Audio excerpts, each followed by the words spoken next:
बहुत स्वागत है सर आपका। और मैं बातचीत की शुरुआत करूं, लेकिन उससे पहले जिस कार्यक्रम की थीम प्रगतिशील राजस्थान है और प्रगतिशील राजस्थान को आगे और हम कैसे ले जाएं, इस पर हम बात करेंगे। लेकिन अब तक क्या हासिल किया है ये जानना ज़रूरी हो जाता है। आप उस पार्टी के प्रदेश अध्यक्ष हैं जिस पार्टी की सरकार है, जिस पार्टी की सरकार पर जिम्मेदारी है इस प्रदेश को आगे ले जाने की, और आपने तमाम वादे भी किए। आप कहाँ आंकते हैं प्रगतिशील राजस्थान के सफर में? हम कहाँ तक पहुँचे हैं, कितना बाकी है? हमारे देश के प्रधानमंत्री आदरणीय नरेंद्र मोदी जी के नेतृत्व में और राजस्थान के मुख्यमंत्री आदरणीय भजनलाल जी शर्मा, इन दोनों के डबल इंजन की सरकार में जो राजस्थान ने प्रगति की है वो वास्तव में प्रशंसनीय है। मैं एक बात आपसे बताऊं कि राजस्थान में जब भजनलाल जी मुख्यमंत्री बने थे उस समय बिजली नहीं थी, बिजली कटौती थी पूरी, और आज हम बिजली में आत्मनिर्भर बने हैं, बिजली बेचने की स्थिति में आए हैं। हम उद्योगों को पूरी बिजली दे रहे हैं और किसानों को भी हम 27 जिलों में दिन में बिजली देने की स्थिति में आए हैं। हमने solar power, wind energy, atomic power और जो हमारे प्लांट्स हैं उन सबको सुदृढ़ किया है और बिजली उत्पादन में हम हिंदुस्तान के सभी प्रांतों में सबसे अग्रणी हैं। दूसरा, राजस्थान में पानी की कमी थी, हम पानी के लिए बहुत प्रयत्नशील रहे। ERCP की योजना लंबे समय से अटकी हुई थी। शुरुआत हमारी जब वसुंधरा जी मुख्यमंत्री थी तब हुई थी, लेकिन हमारी सरकार चली गई। 5 वर्ष कांग्रेस ने कुछ नहीं किया। केंद्रीय जल शक्ति मंत्री यहाँ के मुख्यमंत्री से कहते रहे कि मध्य प्रदेश के साथ हम समझौता करवा रहे हैं, आप आइए, वो गए नहीं। कहा जल शक्ति मंत्री को भेज दो, वो भी नहीं भेजा। यहाँ तक कि सेक्रेटरी भेज दो, तब सेक्रेटरी तक नहीं भेजा। लेकिन जब भजनलाल जी शर्मा राजस्थान के मुख्यमंत्री बने तो सबसे पहले ERCP का शिलान्यास किया, समझौता करके मध्य प्रदेश राजस्थान के मुख्यमंत्री को यहाँ बुलाकर हमारे देश के प्रधानमंत्री आदरणीय नरेंद्र मोदी जी की मौजूदगी में राम जल सेतु का शिलान्यास हुआ। रा फॉर राजस्थान, म फॉर मध्य प्रदेश, तो राम जल सेतु नाम रखा गया। यही नहीं, औद्योगिक विकास की दिशा में भी इन्होंने राइजिंग राजस्थान किया कि हिंदुस्तान जिस प्रकार से come in India, make in India की तर्ज पर काम कर रहा है मोदी जी के नेतृत्व में, ठीक इसी प्रकार से राजस्थान भी कम इन राजस्थान, मेक इन राजस्थान की तर्ज पर निवेशकों को राजस्थान में आमंत्रित किया जा सके। देखिए, ये प्रयास सबने किया है, पहले वाली सरकारों ने भी किया, कांग्रेस सरकार ने भी किया, लेकिन कांग्रेस पर निवेशक विश्वास नहीं करते थे। वो जानते थे कि ये अस्थिर सरकार है, उसका मुख्यमंत्री अपने उप मुख्यमंत्री को नकारा निकम्मा कह देता है और एक टांग खींचने में लगा है, दूसरा कुर्सी बचाने में लगा है, तो अस्थिर सरकार में कोई निवेशक अपना पैसा डुबाएगा नहीं। निवेशक स्थिर सरकार में भी बहुत सोच समझ करके पैसा लगाता है कि ऊपर से पूरा मोदी जी का आशीर्वाद और नीचे भजनलाल जी की तमन्ना है कि राजस्थान औद्योगिक क्षेत्र में भी और प्रगति करे। तो उन्होंने यहाँ पर निवेशकों ने निवेश MOU किए, 35 लाख करोड़ के MOU हुए, उसमें से 8 लाख करोड़ के तो प्रोडक्शन में, यानी कोई निर्माण चल रहा है, किसी का प्रोडक्शन हो गया। मेरे इलाके में भी और कांच के बर्तन बन रहे हैं, चाय के कप प्लेट्स बन रहे हैं, बहुत कुछ बन रहा है। गिना रहे हैं, लेकिन विपक्ष कह रहा है कि सिर्फ MOU हो रहे हैं, जमीन पर नहीं उतर रहा है। मैंने प्रोडक्शन बताया, प्रोडक्शन में आ गए बताया। सेलो कंपनी ने फालना में, कभी कोई भी जाके वो विपक्ष के नेता जाके देख सकते हैं कि जिसका शिलान्यास हमने किया और उद्घाटन हमने किया और आज प्रोडक्शन में आ गया। बहुत बड़ा यूनिट है, बहुत बड़ा काम हो रहा है। यही नहीं, देखिए, हमने लोगों को नौकरी देने का काम किया और लगभग 2 लाख, यानी 1 लाख से अधिक तो नियुक्ति पत्र पा चुके, 2 लाख और पाइपलाइंस में है, चल रहा है, नौकरी देने का काम किया। देखिए, रिफाइनरी का काम, राजस्थान में रिफाइनरी का उद्घाटन हुआ हमारे देश के प्रधानमंत्री नरेंद्र मोदी जी ने आकर के उसका उद्घाटन किया। 450 पेट्रोल पंप लगेंगे, उससे 9 million metric ton production per year होगा राजस्थान में। यानी पहले, ये बहुत पुरानी, ये भी मैं कहूँ तो लंबा इतिहास है इसका भी, लेकिन हमारे भजन लाल जी ने बहुत इसमें प्रयास किया कि जल्दी से जल्दी ये प्रोडक्शन में आ जाए, और वो प्रोडक्शन में आ गया। वहाँ पर पेट्रोकेमिकल इंडस्ट्रीज लगेगी और 450 पेट्रोल पंप नए खुलेंगे। ये सब काम यानी रिफाइनरी से हुआ। यही नहीं, देखिए किसान को हमने और मिनिमम सपोर्ट प्राइस बढ़ाने का काम किया, डबल से ज़्यादा किया। किसान के लिए मृदा परीक्षण किया, किसान के इंडिविजुअल किसान की फसल का बीमा। पहले देखिए तहसील में खराबा होता था, नुकसान होता था तो बीमा का लाभ मिलता था। अब हमने इंडिविजुअल किसान की फसल को बीमित करना शुरू कर दिया। किसान फसल काटता है और बरसात आ जाए, नुकसान हो जाए तो बीमित है। किसान फसल लेके मंडी तक जाए और बीच में नुकसान हो जाए तो बीमित है। यानी इसके अलावा भी किसान को यदि यहाँ मार्केट में भाव नहीं मिलते हैं तो यहाँ मंडी में रजिस्ट्रेशन करके और ई नाम योजना दी है, नेशनल एग्रीकल्चर मार्केट। यानी हिंदुस्तान के किसी भी कोने में वो माल बेच सकता है। आज टमाटर फेंके नहीं जाते हैं, प्याज फेंके नहीं जाते हैं। पहले टमाटर फेंकते थे लोग, भाव नहीं मिलते थे, 1 रुपये किलो, 2 रुपया, 3 रुपये किलो कोई लेने को तैयार नहीं था, कहीं 100 रुपया, कहीं 1 रुपया। ये किसान बर्बाद होता था। और हमने ये व्यवस्था करी कि देखिए DMFT किया, यानी रेलवे का विस्तारीकरण। हालांकि ये केंद्र का मामला है, लेकिन हमने अवसर दिया पूरा कि माल को कितना जल्दी से जल्दी अपने डेस्टिनेशन तक पहुंचाया जा सके। इसमें शीघ्रता कैसे हो सकती है? देखिए हमने भारतमाला प्रोजेक्ट किया, सड़कों का सुदृढ़ीकरण किया, राजस्थान के अंदर एयर कनेक्टिविटी बढ़ाई। जयपुर के एयरपोर्ट देख लीजिए, हमने बहुत विस्तार किया। उदयपुर के एयरपोर्ट का बहुत विस्तार किया, जोधपुर के एयरपोर्ट का बहुत विस्तार किया। कई ऐसे एयरपोर्ट्स बनाए। हमारे यहाँ पर ऐसी कंपनियाँ भी आ रही है जो 9 सीटर प्लेन बनाने के लिए और प्रयत्नशील है। हमारे यहाँ DAP बनाने के लिए उद्योगपति आ रहे हैं। कई काम ऐसे हो रहे हैं कि राजस्थान निश्चित रूप से संपन्नता की ओर बढ़ेगा। सबसे बड़ी बात, एक बात मैं और बताना चाहूँगा कि देखिए पहले पेपर लीक हुआ करते थे कांग्रेस के समय में। आप आ रहे थे, मैं समझ तो गया आपकी बात कि क्या पूछने वाले हैं आप, लेकिन हमारे बहुत सारे छात्र छात्राएं भी हैं तो उनसे जुड़ा सवाल है। इसीलिए मैंने बच्चों को देख करके कि जब भजन लाल जी के राज में एक भी पेपर लीक नहीं हुआ, एक भी पेपर लीक नहीं हुआ। ये जो अभी नीट का जो हुआ वो केरल से हुआ और व्हाट्सएप के जरिए लोगों ने कहीं भेजा है, लेकिन राजस्थान में इसका कोई दोष नहीं है। यानी हमने काम किया है। पहले पेपर लीक वालों को गिरफ्तार करके जेल में भेजा है।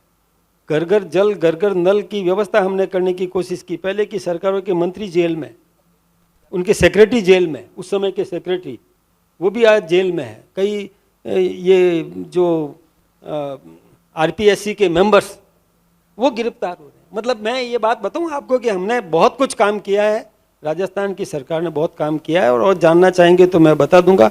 हमारे वरिष्ठ नेता आदरणीय अरुण जी यहाँ विराजमान है, विशेष रूप से अगला सेशन उन्हीं के साथ है और अच्छा ठीक है, ज्यादा और बेहतर से। लेकिन आप कह रहे हैं कि हम लोग सही रास्ते पर हैं, प्रगतिशील राजस्थान के रास्ते पर हैं। लेकिन सबके बीच आप चूंकि केंद्र की बात आपने कही कि केंद्र से भी मदद मिलती है जब केंद्र में अपनी ही सरकार होती है, डबल इंजन की सरकार। राजस्थान में फिर भी एक जल संकट अभी भी समस्या है। ऐसा नहीं कि आप राज्यसभा सांसद भी हैं, आप कई मुद्दों को आपने उठाया भी होगा, पैरवी भी की होगी। क्या वाकई अभी तक हम उस समस्या को के समाधान की दिशा में डबल इंजन की सरकार से जो उम्मीद थी वो पूरी हो पाई? जल संकट की समस्या, देखिए मैंने ERCP बताया, यमुना जल समझौता बहुत बड़ा एक राजस्थान के इस शेखावाटी क्षेत्र को लाभ मिलेगा। और केवल शेखावाटी क्षेत्र ही नहीं, क्योंकि अभी वहाँ पर जिस सोर्स से हम पानी दे रहे हैं वो फ्री हो जाएंगे तो और पानी मिलेगा। देखिए ये 94 में से लंबित है। 94 में जब भैरव सिंह जी शेखावत राजस्थान के मुख्यमंत्री बने थे उस समय से ये लंबित है। किसी ने प्रयास ही नहीं किया। कभी वहाँ सरकारें अलग अलग पार्टियों की थी। एक समय तो ऐसा आया कि दिल्ली और हरियाणा और राजस्थान सब जगह कांग्रेस की थी, लेकिन उन्होंने कोई प्रयास नहीं किया। अभी हमको अवसर मिला, हरियाणा में भी हमारी सरकार, दिल्ली केंद्र में भी हमारी सरकार और राजस्थान में भी, तो भजन लाल जी ने ये प्रयास किया और यमुना जल समझौता हो गया, पाइपलाइन का काम टेंडर पर है, बहुत जल्दी हमको राजस्थान को पानी मिलने लगेगा। इसके अलावा देखिए, मैं नर्मदा की बात करूं, गुजरात में जब हमारे नरेंद्र मोदी जी गुजरात के मुख्यमंत्री थे और राजस्थान में वसुंधरा जी मुख्यमंत्री थी, तो नर्मदा का पानी राजस्थान के सांचौर के सिल्लू पॉइंट तक लाए। पानी आज भी आ रहा है, वो काम भी हमने किया। अभी देखिए, जब से सरदार सरोवर डैम बना है तब से हम 0.5 MAF पानी गुजरात से मांगते हैं, हम दे रहे हैं, हमको मिल नहीं रहा था। 0.5 MAF, मिलियन एकड़ घन फीट, बहुत बड़ा पानी होता है, बड़ी मात्रा होती है, वो हम मांगते रहे, नहीं मिला।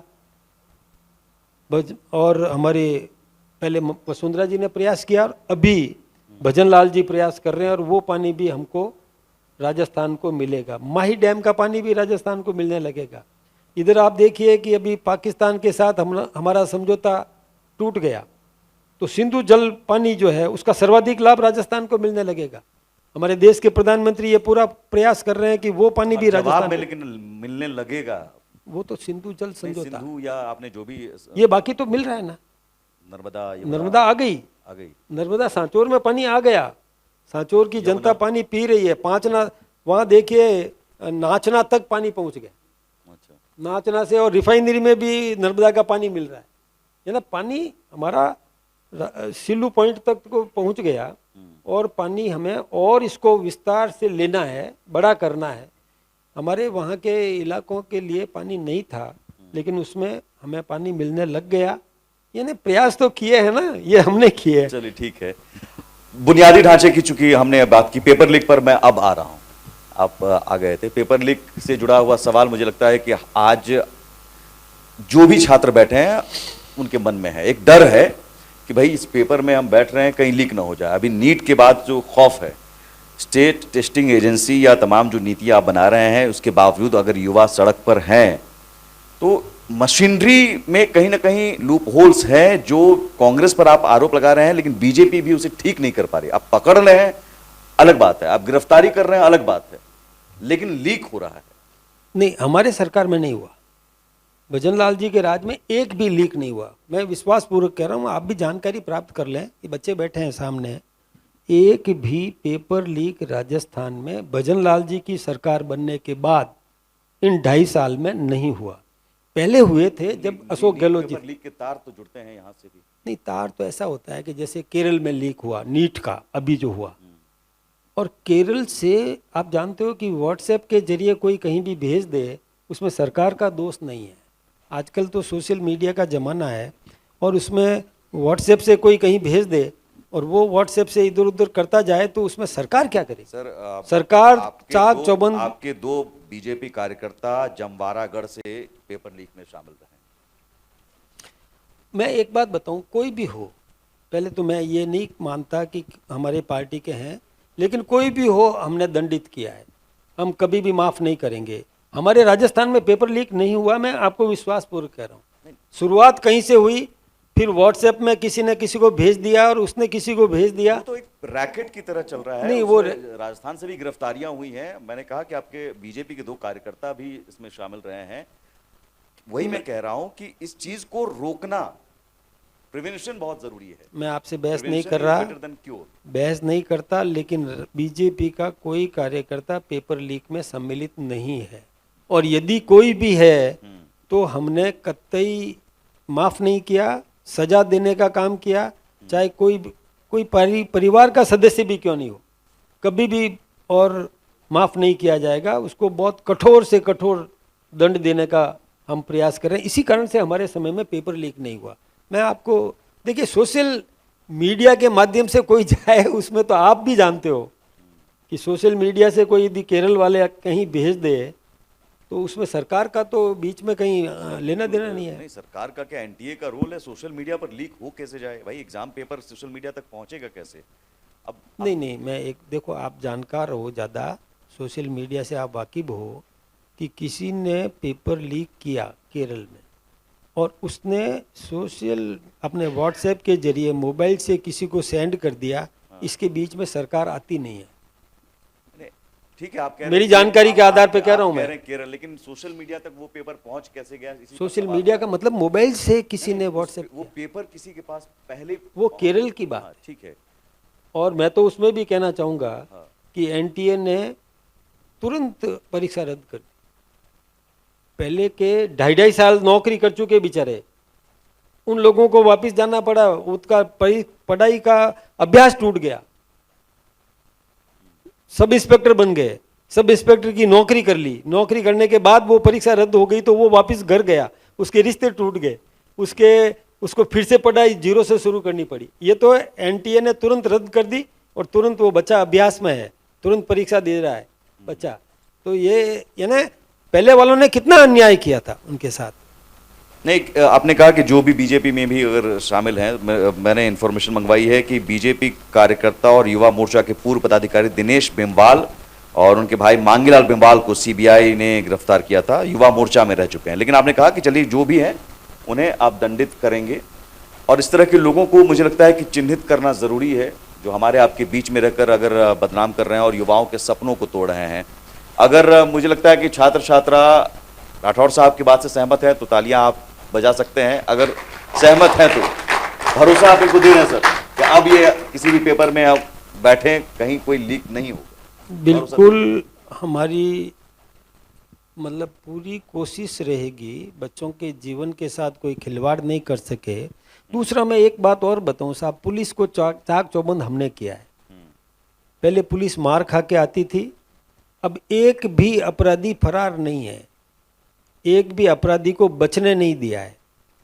अपराध हुए, दुर्भाग्यपूर्ण है, अपराध नहीं होने चाहिए, लेकिन अपराध होते ही उस अपराधी को तुरंत गिरफ्तार करने का काम किया। महिला पुलिसकर्मी को हमने स्कूटी दी, नई सखी व्यवस्था दी, कोई बच्ची भी टेलीफोन करे तो उसको 5 मिनट में कैसे सुरक्षा पहुंच सकती है, ये व्यवस्था हमने की, ये हमारी सरकार ने की। सुरक्षा चाक चौबंद होनी चाहिए। पुलिस को नई बोलेरो दी, यहाँ से रवानगी करी, सारे क्षेत्रों में नई नई गाड़ियाँ दी। सोशल क्राइम, कैसे साइबर क्राइम्स को रोकने के लिए क्या ट्रेनिंग देना चाहिए, पुलिस कर्मियों को ट्रेंड करने का काम हमने किया। एक मैं और बताऊं आपको, अभी भजन लाल जी विदेश गए थे तो वहाँ देखा मैन पावर की कमी है, तो वहाँ के प्रधान से जब इनकी बात हुई तो कहा हम आदमी दे सकते हैं आपको। तो इन्होंने यहाँ आकर के उन भाषाओं का ज्ञान बच्चों को हो जाए, इसके लिए ट्यूटर लगा करके, चाहे इटालियन भाषा सीखे, जर्मन सीखे, फ्रेंच सीखे, कोई भी भाषा सीखना चाहे तो ये व्यवस्था करी राजस्थान ने। ये भजन लाल जी का देखिए आईक्यू, देखिए उस व्यक्ति का कि हम अपने बच्चों को भेजें बाहर, और ये भी कहा कि अकेला नहीं आएगा, कोई नर्स अकेली नहीं आएगी, परिवार के साथ आएगी। एमओयू किया तो इस प्रकार का किया कि परिवार को और वहाँ पर स्थान मिलना चाहिए। यानी कोई ये सोच देखिए उस व्यक्ति की, यानी अकेली नर्स को भेजने का नहीं, परिवार सहित आएगी, उसके पति भी आएगा, बच्चे भी आएंगे, उनको वहाँ रखना पड़ेगा, तब जाके एमओयू किया और उसको यहाँ वो भाषा सिखाने का काम कर रहे हैं। यानी है आईक्यू उस व्यक्ति में। चलिए, अब आप ये भरोसा दिला रहे हैं उन युवाओं को, छात्रों को, छात्राओं को। अब कुछ राजनीतिक सवाल पर भी आते हैं। आपने यूसीसी का जिक्र हाल ही में किया था, उत्तराखंड में हो गया, अब राजस्थान में भी। ये क्या वाकई ज़रूरत है, या फिर विपक्ष जैसा कहता है कि भाई चुनाव को लेकर इनका एजेंडा है? मैं एक बात बताऊं साहब, ये चुनाव का एजेंडा नहीं है। जब देश आज़ाद हुआ, भारत पाकिस्तान बना, उस समय तय हो गया था कि हिंदुस्तान में एक कानून होना चाहिए, यूनिफॉर्म सिविल कोड लागू किया जाना चाहिए। लेकिन तत्कालीन सरकार ने इसको लागू नहीं किया तो भेदभाव हुआ। हम चाहते हैं कि जो सुविधाएं मुझे प्राप्त है, मेरे पड़ोसी को भी वो सुविधाएं मिलनी चाहिए। जो कानून मेरे पर लागू है वो मेरे मोहल्ले के लोगों को भी लागू होना चाहिए। जो जिस कानून से मैं बंधा हुआ हूँ उससे पूरा देश के आम नागरिक बंधा हुआ हो, इसके लिए उत्तराखंड ने किया प्रयास, और भी कई प्रांत कर रहे हैं। हमने उनका ड्राफ्ट मंगा करके हम जनता के बीच में जा रहे हैं, जनता से सुझाव ले रहे हैं कि क्या आपको ठीक लगता है, कौन सा कानून जोड़ना चाहिए, क्या नया बनाना चाहिए। ये सुझाव आमंत्रित करके हम एक यूनिफॉर्म सिविल कोड यानी यूसीसी लागू करना चाहते हैं, तो ठीक है ना, जो मुझे सुविधा है वो आपको भी हो, आपको स्पेशल हो क्यों, मुझे विपक्ष स्पेशल को हो क्या क्यों। दिक्कत है? विपक्ष को दिक्कत विपक्ष तो इसलिए कर रहा है कि विपक्ष समाज को तोड़ने का काम कर रहा है। देखिए, मुझे यदि विशेषाधिकार प्राप्त है और पड़ोसी को नहीं है तो घृणा भाव पैदा होगा। ये आप समझिए कि एक किसी को और अलग विशेष सुविधा दे दो और दूसरे को नहीं दो तो आपस में दूरियां बढ़ेगी और घृणा पैदा होगी और तुष्टीकरण होगा और नाराजगी होगी। नाराजगी होगी तो झगड़े होंगे, और यही कानून एक हो सबके लिए तो कहाँ दिक्कत है। मुझे नहीं लगता है कि इसमें कोई दिक्कत हो।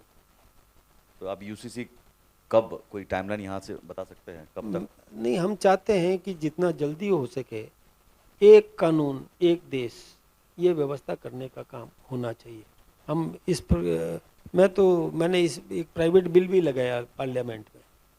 मैं मेंबर हूँ पार्लियामेंट का, तो मैंने पार्लियामेंट में भी एक प्राइवेट बिल लगाया है यूसीसी के लिए। जी, तो आप राजस्थान की बात कर रहा हूँ, कोई एक डेट आप बता सकते हैं 2027 तक यहाँ जो मौजूद हैं? मैं भविष्य वेता तो हूँ नहीं। नहीं, जिस हिसाब से आपने कहा कि अब जनता के बीच हम जा रहे हैं, हाँ। ड्राफ्ट मंगा लिया है, ये सब स्टेप हो गए हैं ऑलरेडी। बात सही है आपकी, हमने सुझाव आमंत्रित किए हैं, लोगों के बीच में जा रहे हैं, कार्यकर्ता जा रहे हैं, अधिकारी जा रहे हैं। एक डेडलाइन तो होती है ना कि भाई, जैसे अब धामी सरकार ने कहा कि हम साहब इस साल में हम कर देंगे, मैं मेरी तो इच्छा यहाँ से आप बोल कर जाइए कब कर देंगे। मैं मेरी इच्छा बता रहा हूँ, कब कर देंगे, कब हो जाएगा तो मैं फंसूंगा नहीं, क्योंकि ये भविष्य के गर्भ में है ये विषय।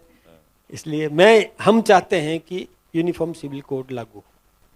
चलिए ठीक है। सरकार में और संगठन में, चूंकि सरकार के कामकाज और संगठन को चलाने के बीच में एक बहुत संतुलन की जरूरत होती है। आप प्रदेश अध्यक्ष हैं, हाल के कुछ तबादलों नीति को लेकर कुछ बातें आपने भी कही कि भाई सबको खुश करना संभव नहीं है, लेकिन एक स्पष्ट तबादला नीति की बात हो रही है कि भाई होनी चाहिए।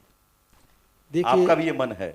मैं एक बात आपसे निवेदन करूं कि हमारे जो मुख्यमंत्री है भजन लाल जी, वो 4 बार महामंत्री संगठन रह चुके, तो संगठन का व्यक्ति ही मुख्यमंत्री बना है, तो वो संगठन की सारी स्थिति परिस्थिति से वाकिफ है कि कार्यकर्ता की क्या इच्छा रहती है, कार्यकर्ता की क्या मांग रहती है, वो उसके ध्यान में। हम कार्यकर्ता नहीं, हम तो समस्त जनता का दुख दर्द को ठीक करना चाहते हैं।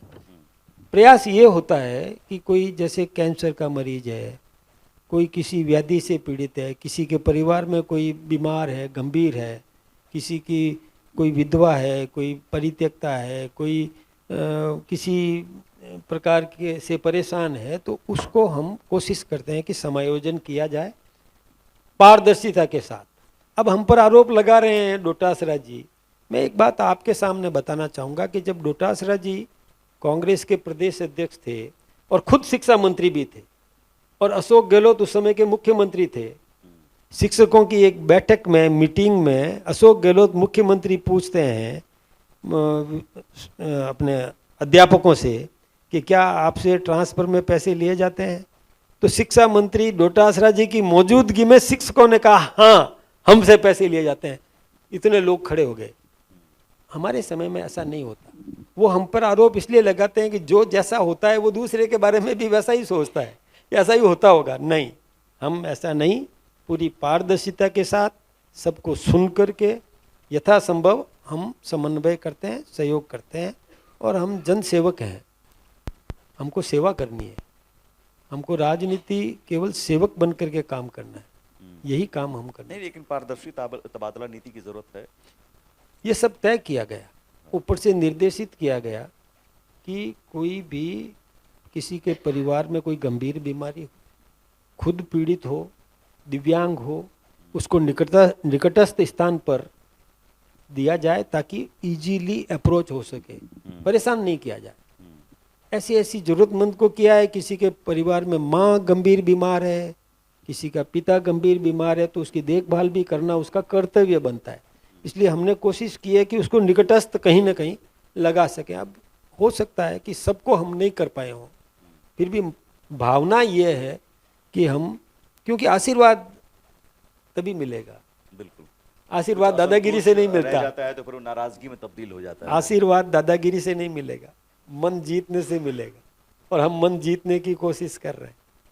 दादागिरी की बात आपने कही, और चूंकि प्रगतिशील राजस्थान की हम बात कर रहे हैं, एक सिस्टम जरूर, विजन के साथ साथ एक सिस्टम होना चाहिए। सिस्टम में नौकरशाह होते हैं, अधिकारी होते हैं, उनकी मनमानी नहीं चल सकती है, दादागिरी नहीं चल सकती है। लेकिन दादागिरी चलने के आरोप लगते हैं, और इवन आपको कई बार दखल देना पड़ा है कि भाई जनता जो है नाराज है, दर दर की ठोकरें खा रहा है, आप तलब भी करते हैं।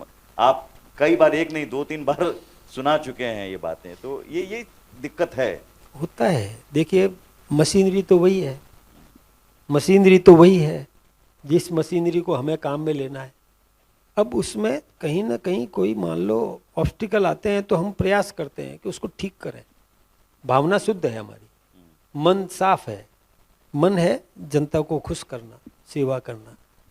मशीनरी वही है, उस मशीनरी की आदतों में जो आया हुआ है उसमें सुधार करने में तो बहुत जोर पड़ता है यार, कर रहे हैं हम। भीड़ लेकिन उमड़ती है आपके यहाँ, बहुत ज्यादा ऐसे शिकायत आते हैं कि साहब सुनवाई नहीं हो रही है। हम कोशिश करते हैं उनका मतलब संतुष्ट करने की, लेते हैं हम, सुनते भी हैं, मंत्रियों को भी बात करते हैं, सबसे करना ही पड़ता है, पार्टी का काम है। अध्यक्ष होने के नाते मुझे देखना है तो देखते भी हैं। आरोप ये लगते हैं कि नौकरशाह हावी हो गए हैं। अब इस देखिए, कदर हावी हो जाए तो फिर प्रगतिशील राजस्थान की ये बाधा है ना।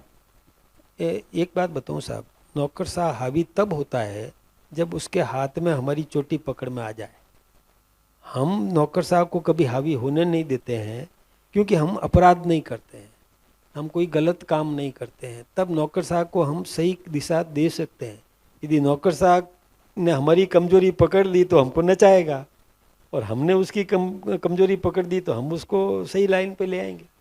ये तो सावधानी हमारी है, इसलिए हमने हावी होने नहीं दिया। आपने उनकी कमजोरी पकड़ लिया, आप सही लाइन पर ला रहे हैं। हाँ, ला रहे हैं, सही लाइन पे चल रहे हैं, अभी ठीक चल रहा है काम, ठीक है। चल रहा है। अभी देखिए आप, इलाके में भी विकास भी हुए हैं, हमारे जन सुनवाई भी हुई है, पट्टे वितरण भी हुए हैं, लोगों के समाधान भी हो रहे हैं। जरूरी काम सब करने के लिए हमने सरकार भेजी है गांव गांव में, हमारी सरकार गांव में गई है, हमारी सरकार चौपाल पर गई है। आज हमारे मुख्यमंत्री देखिए आप, डेगाना में रात्रि विश्राम करने वाले, रात्रि विश्राम जनता के बीच।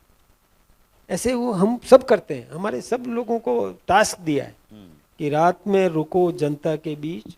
वो तो जनता आती है, सुनते हैं, नोट करते हैं, लिखते हैं, उचित माध्यम से पहुंचाते हैं, समाधान करने की कोशिश करते हैं। जनता की सुनवाई होगी जब हम जनता, मैं भी रुका हूँ गाँव में जनता के बीच में, रात को उनके घरों में रहता हूँ, तो रह करके, और तब लोग आसपास के सब आ जाते हैं, आते हैं तो उनको सुनते हैं, हमें फीडबैक मिलता है, कितना कर पाते हैं वो विषय उसमें से निकाल करके कोशिश करते हैं। मैं ये नहीं कह सकता कि हमने एकदम ठीक कर दिया है, मैं इसकी गारंटी नहीं ले रहा हूँ, लेकिन हम उस दिशा में बहुत आगे हैं, शुद्धिकरण की दिशा में बहुत आगे हैं। शुद्धिकरण होते रहना चाहिए, जरूरी है। आप सरकार और संगठन की आपने बात कही, सब ठीक है, क्योंकि हमारे आपस में बहुत अच्छा है। हाल में कुछ सोशल मीडिया पर आपकी नाराजगी की खबरें आई थी। मैं एक बात आपसे मैं आपसे ही पूछ लेता हूं सर, क्यों नाराज थे? मैं एक बात बताऊं साहब, हमारे आपस में इतना बढ़िया तालमेल है कि मैं किसी विषय का मानस बना के जाता हूं मुख्यमंत्री जी के पास, और मुख्यमंत्री जी की बात मुझे समझा देते हैं कि आपने जो कहा ये सही नहीं है, ये ज़्यादा सही है, तो मैं मानने को तैयार हूँ। और मुख्यमंत्री जी कोई मानस बना के बैठे हैं और मैं कहता हूँ, उनकी बात को बताता हूँ कि नहीं ये सही नहीं है, ये सही है, तो वो मानने को तैयार है। जब हम आपस में एक दूसरे को, यानी प्रिजुडिस नहीं है, पूर्वाग्रही नहीं है, अच्छी बात आपकी लगी मैं स्वीकार करने को तैयार, मेरी बात आपको अच्छी लगे आप स्वीकार कर लो, कहीं दिक्कत नहीं है। हमारे आपस में झगड़ा होना ही नहीं है, कभी भी नहीं होना है, क्योंकि हम ऐसे प्रिजुडिस नहीं है, पूर्वाग्रही नहीं है। तो फिर ये नागौर सांसद साहब से क्या हो गया, हनुमान बेनीवाल साहब से? आपने कह दिया बहिष्कार हो जाना वो मेरी चाहिए। पार्टी के तो है नहीं। नहीं फिर भी, लेकिन अब मैं एक बात बताऊं समय सर, समय पर आपके समर्थन में तो आते हैं कई बार।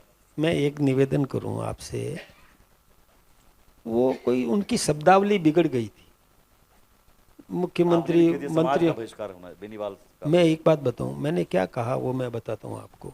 उन्होंने कहा कि मंत्रिमंडल मूर्ख है, और मुख्यमंत्री महामूर्ख है।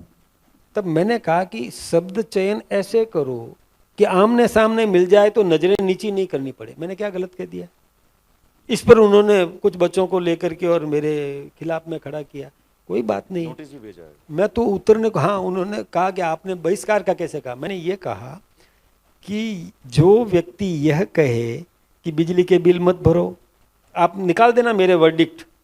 मैंने मीडिया के सामने कहा है कि जो नेता यह कहे कि बिजली के बिल मत भरो, जो नेता यह कहे कि बिजली का मीटर रीडर आए तो उसकी पिटाई करो, ऐसे लोगों का सामाजिक बहिष्कार करना चाहिए। मैंने क्या गलत कहा? कैसे सरकारें चलेगी? मीटर रीडर आए उसकी पिटाई करो, बिजली के बिल मत भरो, ये कोई सलाह देता है? ये नीति संगत है क्या?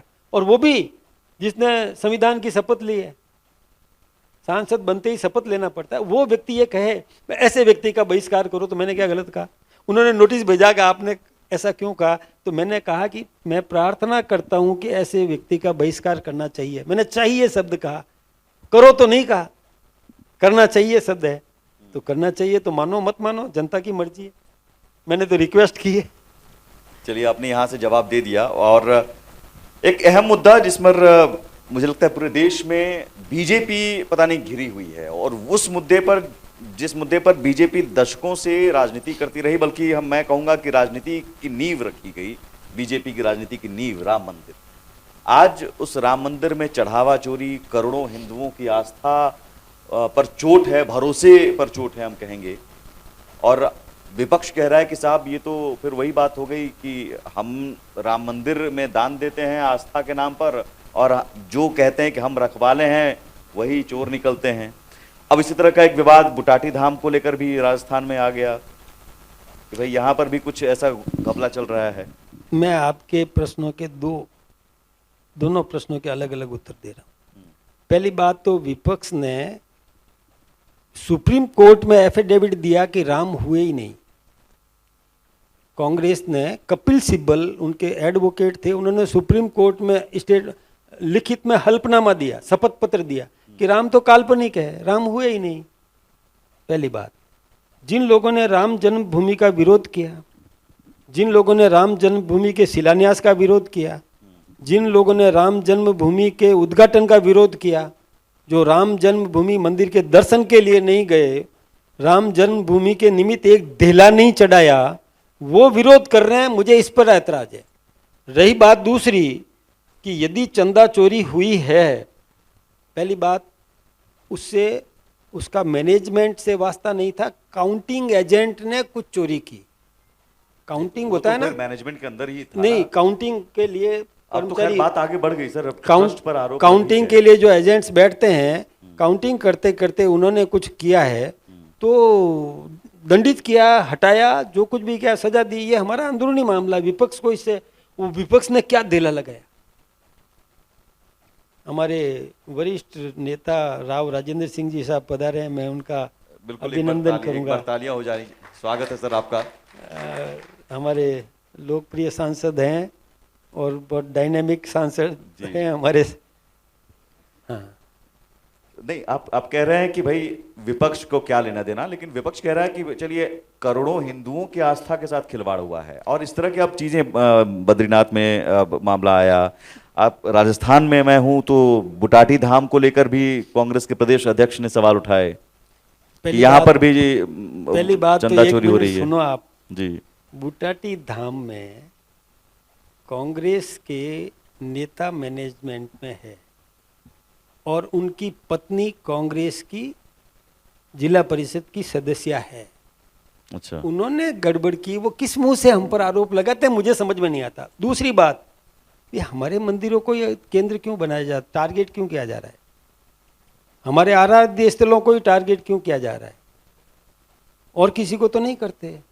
ये हमारी सांस्कृतिक, मतलब एक हानि पहुंचाने का एक कुत्सित षड्यंत्र है। और मैं सोचता हूं कि इसमें विदेशी शक्तियां भी लगी हुई होगी कि केवल हमें ही टारगेट करें, हमारे आराध्य स्थलों के बारे में बोल दे, हमारे कोई धार्मिक महत्वपूर्ण, हमारे प्रेरणादायी आराध्य हैं उनके बारे में बोल दे। टारगेट केवल हिंदुओं को, केवल हमको, ये क्या बात? और भी हैं, लेकिन इसमें भी सोची समझी रणनीति के तहत हो रहा है। मैं साफ कहता हूँ आपको, पूरा जांच का विषय है, कोर्ट भी इसमें प्रसंज्ञान ले चुका है। दोषी होगा वो दंडित होगा। काउंटिंग करने वाले कर्मचारी सैकड़ों बैठते हैं, इतने बड़े मंदिर में काउंटिंग करने वाले, उसमें से किसी ने चोरी की है तो उसको दंडित किया जाएगा। अब उसमें निर्माण करने वालों को भी दोषी ठहराया जा रहा है, ये क्या बात हो गई? और वो लोग जिन्होंने एक धेला नहीं दिया, जिन्होंने कुछ भी नहीं किया, जो विरोध करते रहे, अब भक्तिभाव जागृत हो गया। अब भक्तिभाव जागृत हो गया है। जो कहते थे कि मैं तो हूं ही नहीं, अब जनेऊ पहनने लग गए। अब नाम में और भाषणबाजी में और सब में आस्था जागृत हो गई उनकी एकाएक। अखिलेश जी तो उसे मुद्दा बनाकर लगातार घेर रहे हैं। अखिलेश जी, अब मैं कह रहा हूं कि एक बीजेपी के लिए एक ये तो हो गया कि बैकफायर हो गया। मतलब इस मुद्दे को हम बीजेपी के लिए बहुत मजबूत माना जाता था, उसी मुद्दे पर विपक्ष अब घेर रहा है कि भाई क्या सिस्टम है आपका। अखिलेश जी के पिताजी ने गोलियां चलाई थी राम भक्तों पर, हमारे 75-80 लोगों को मार दिया था गोली चला करके। राम जन्मभूमि पर मंदिर के लिए ही तो गए थे वो, उन पर गोली चला के मार दी। और उसका बेटा आज वो बड़ा वो बन रहा है भक्त। और वो कहे, मुलायम सिंह जी ने तो यहां तक कहा, मुझे गर्व है कि मैंने गोली चलाई राम भक्तों पर। वह व्यक्ति आज भक्तिभाव जागृत हो गया। ये राजनीति नहीं तो और क्या है? राजनीति वो कर रहे हैं। आखिरी सवाल मैं करना चाहूंगा। ऑपरेशन लोटस हर राज्य में चल रहा है। ऑपरेशन लोटस कहा जा रहा है, ऑपरेशन लोटस, इसे अलग अलग ऑपरेशन कह सकते हैं। सभी पार्टियों के सांसद इधर आ रहे हैं। मॉनसून सत्र में एक बड़ा जो संविधान संशोधन विधेयक माना जा रहा है, उसे पारित करवाने के लिए 2/3 बहुमत चाहिए। देखिए, मैं एक बात बताऊं, विपक्ष कह रहा है कि भाई हाँ, क्यों तोड़ रहे हो? क्यों तोड़ रहे हैं? राजस्थान में भी कुछ है क्या? एक बात बताऊं, राजस्थान में भी कुछ है क्या सर? अशोक गहलोत जी ने बसपा के विधायकों को लेकर के सरकार बनाई थी, वो किस मुंह से बात कर रहे हैं? पिछली बार अशोक गहलोत जी मुख्यमंत्री बने थे तो बसपा के जो एक अलग पार्टी के मेंबर्स को लेकर के सरकार बना दी, और वो हम पर और आरोप लगा रहे हैं। मुझे नहीं समझ में आता कि वो अपने गिरेबान में झांक करके क्यों नहीं देखते हैं वो।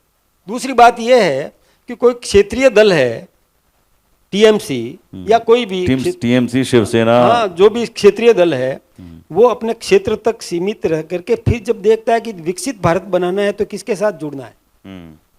जब उसका विवेक जागृत होता है कि देश को विकसित भारत कौन बना सकता है, और उसके साथ में यदि वो जाके जुड़ता है तो उसका विवेक जागृत हुआ। इसको वो लोटस, ऑपरेशन लोटस माने तो माने, हम क्या कर सकते हैं उसमें? यानी उसको लगता है कि टीएमसी ने, अब देखिए जैसे डूबती नाव में से हर कोई भागने की कोशिश करता है, लेकिन जब उसको ये विवेक जागृत होता है कि देश को विकसित करना है, आगे क्या? बंगाल तक समझ में आता है, फिर आगे क्या? आगे उसका विवेक जागृत होता है कि देश को विकसित करने में कौन सही पार्टी है, तो करेगा ना, किसी के साथ तो जाएगा, जाए, हमारे साथ आए, स्वागत है, आए, वन वे है, यहाँ आ सकते हो, जाने का रास्ता नहीं है। लेकिन बहुत लोग कहते हैं कि भाई जिन्हें आप करप्शन का आरोपी बताते थे, वो अगर इधर आ जाते हैं तो वो क्या वॉशिंग मशीन है जो धुल जाते हैं, साफ हो जाते हैं। कई ऐसे सांसद, कई ऐसे नेता बीजेपी में नहीं थे तो आप लोग कहते थे भाई करप्ट, आ गए तो अब ठीक है। ऐसा नहीं है। कानून कानून का काम करेगा। जो जहां अपराध उसने किया है, यदि मेरी पार्टी में भी आ गया तो कानून से बचेगा नहीं। कानून तो कानून का काम करेगा, हम उसमें हस्तक्षेप नहीं करते हैं कभी भी। मैं अपराधी हूं, मुझे दंडित किया जाएगा। मैं पार्टी का अध्यक्ष हूं, फिर भी मैंने कोई दोष किया है तो कानून कानून का काम करेगा, दंडित किया जाएगा। ऐसे कई हुए हैं, हमारा तो इतिहास गवाह है। आपको मैं कई नाम गिना दूं जिन्होंने और कानून का सम्मान किया है। करना पड़ता है। इधर हमारे कई सांसद गए, नहीं है, 1-2 सांसद गए, फग्गन सिंह कुलस्ते, जिनको मतलब हटना पड़ा। अब मुझे बोलना नहीं चाहिए, कई ऐसे नाम हैं। कानून कानून का काम करेगा। हमारे यहाँ आ गया तो कोई वॉशिंग मशीन नहीं है, नहीं है। चलिए ठीक, हमारे यहाँ आया, कानून से कोई बच नहीं सकता। कानून कानून का काम करे। ठीक है। 2028 में भजनलाल शर्मा जी फिर से रिपीट, निश्चित रूप से। अब कभी भी चेहरा वही। चेहरा का मैं, देखिए आप एक बात बताओ, बहुत अच्छा चेहरा है, बहुत अब सुंदर देखिए, है, अब आप बीच में बहुत अटक भी रहे योग्य हैं। है। आज आपको मैं बताऊं, इतना सुंदर है, इतना योग्य है, चेहरा वही रिपीट होंगे ना। भक्ति भाव है, सेवा भावी है। वो गोवर्धन पर्वत की साक्षात दंडवत करके परिक्रमा भी करते हैं। तो ईश्वर का आशीर्वाद किस पर कब तक है, वो ईश्वर करता है तय। ईश्वर का आशीर्वाद या दिल्ली का आशीर्वाद, ईश्वर का या फिर ईश्वर नागपुर का आशीर्वाद? माध्यम बनते हैं। नहीं, ईश्वर का। देखिए नहीं सर, ईश्वर इसमें का है, लेकिन मैं विधाता ने व्यावहारिक तौर जो पर लिखा, पूछना, मैंने कभी नहीं आपको सोचा। बोलने में क्या दिक्कत आ रही है कि हाँ ठीक है भजन लाल जी रिपीट होंगे? रिपीट होंगे ना? होंगे ना? हाँ, मैंने रिपीट शब्द ही शुरू में ही रिपीट का। नहीं, बीच में फिर आप अटकने लगे कि नहीं अब अटक ईश्वर का नहीं, आशीर्वाद। अटक नहीं। देखिए मैं भविष्य वेता नहीं हूँ। मेरा ये कहना है कि किसके भाग्य में क्या लिखा है। मैं देखिए 2003 में एमएलए बना हाँ। और बहुत अच्छी स्थिति में था। 8 में मुझे लड़ाया ही नहीं, 13 में मुझे फिर से लड़ाया, मैं हाईएस्ट वोटों से जीत के आया राजस्थान में उस इलाके से। 18 में फिर मुझे नहीं लड़ाया, तो मैं भी सामान्य नागरिक की तरह रहा। 23 में मुझे टिकट भी नहीं दिया और 24 में मुझे राज्यसभा में भेज दिया। तो ये भाग्य है, और मुझे प्रदेश अध्यक्ष बना दिया, ये भाग्य है। अब ये देखिए इसमें किसको क्या कब भाग्य प्रबल है वो तो अब आप भाग्यवादी हूं मैं, परिश्रम कर सकते हैं हम, बाकी भाग्य है। लेकिन भाग्य जो कहे, आपने ये कह दिया कि रिपीट होंगे। ठीक है, बहुत शुक्रिया सर, बहुत शुक्रिया इस मंच पर आने के लिए और अपने विचार रखने के लिए, हमसे साझा करने के लिए। बहुत अच्छा लगा आपसे आपका बहुत बहुत धन्यवाद। इतना बड़ा चैनल है ये, मैं सोचता हूँ कि बहुत बड़ा चैनल है और उसमें मुझे आपने अवसर दिया, तो मैं आपका भी बहुत बहुत धन्यवाद। जी, धन्यवाद आपका। नमस्कार। हाँ, अच्छा बाइक पहुंचा दीजिए।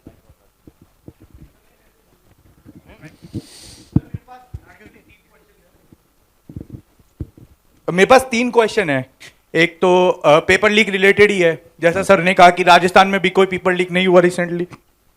तो मैंने थोड़े जून के महीने में ही राजस्थान पैरामेडिक काउंसिल का पेपर एक लीक हुआ था, उसमें भी प्रोटेस्ट हुए थे और 2 अरेस्ट भी हुए हैं उसमें कुछ। तो मुझे उससे रिलेटेड पूछना था, जैसा आपने कहा राजस्थान में कुछ नहीं हुआ था, तो ये मुझे इसका जवाब चाहिए कि राजस्थान पैरामेडिकल काउंसिल में जो पेपर लीक हुआ था उसके बारे में पूछना था।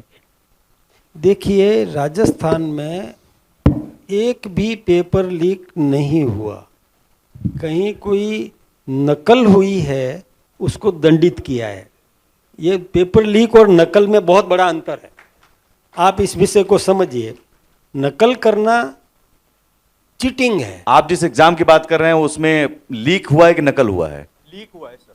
नहीं, लीक नहीं हुआ। लीक की न्यूज भी थी। नहीं, लीक लीक नहीं नहीं हुआ। लीक वो नहीं नकल जहां भी हुई है, ये क्लास जब पेपर ओपन हो जाता है, पेपर लीक तो पहले होता है, पेपर ओपन होने से पहले होता है। पेपर यदि सबको डिस्ट्रीब्यूट हो गया और उसके बाद यदि किसी ने किया है तो वो लीक नहीं हुआ, क्योंकि वो तो सबके हाथ में है। जिनको पेपर पहुंचाना है उसके हाथ में ऑलरेडी पेपर है, इसलिए ये लीक नहीं माना जाएगा, ये नकल है और उसमें दंडित किया है। दूसरा, एक जंतर मंतर में भी प्रोटेस्ट चल रहा है सोनम वांगचुक से, जो हमारे वो भूख हड़ताल पे बैठे हैं, उससे रिलेटेड भी मुझे कहना था कि अगर धर्मेंद्र प्रधान के इस्तीफे से इतनी बड़ी चीज रुक सकती है तो अपन वो चीज क्यों नहीं कर सकते? मेरे को ये और जानना था आपके आपसे। धर्मेंद्र प्रधान ने पेपर लीक नहीं कराया सर सुनो सुनो, मैं यही बात बता रहा हूं, ऐसा नहीं होता है, नियम से चलना पड़ता है। धर्मेंद्र प्रधान ने कोई पेपर लीक को प्रोत्साहन नहीं दिया, पेपर लीक नहीं होने दिया। अब यदि कहीं से केरल में यदि अपराध किया है, उसको दंडित करने का काम किया है। जहां जहां इसके तार जुड़े उन सबको दंडित करने का काम किया। राजस्थान में भी व्हाट्सएप के जरिए जहां आया था उसको भी दंडित करने का काम किया है। लेकिन राठौर साहब, मुझे लगता है कि एक ऐसा लीक प्रूफ सिस्टम होना चाहिए, क्योंकि छात्रों के मन में एक खौफ तो डर तो है ही। दोबारा भी परीक्षा दे रहे थे तो उन्हें भी लग रहा तीसरा था। प्रश्न है, मैं हाँ, अच्छा, और सवाल, तीसरा सवाल बताइए। करें ना आप। नहीं वो सर उससे रिलेटेड ही था, वो हो गया। मतलब धर्मेंद्र प्रधान और सोनम वांगचुक रिलेटेड ही थे वो।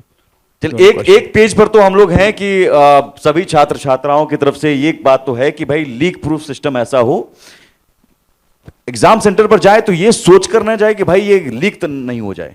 या हमारी मेहनत बेकार ना जाए। ये इस सिस्टम की मांग पूरे देश भर से है और मुझे लगता है कि केंद्र में भी आप हैं, राज्य में भी आप हैं, तो मांग आपसे ही होगी, जिम्मेदारी आप पर ही है, तो भरोसा आप ही को देना होगा। बिल्कुल बिल्कुल सही कह रहे हैं आप। हम पूरी तत्परता से ये प्रयास करेंगे कि बच्चों के भविष्य के साथ में कोई खिलवाड़ नहीं होने पाए, हम ये सुनिश्चित करने का प्रयास करेंगे। और धन्यवाद आपका भी कि आपने हिम्मत तो करी सवाल करने की। बिल्कुल बिल्कुल, सर बहुत धन्यवाद आपका। और एक जी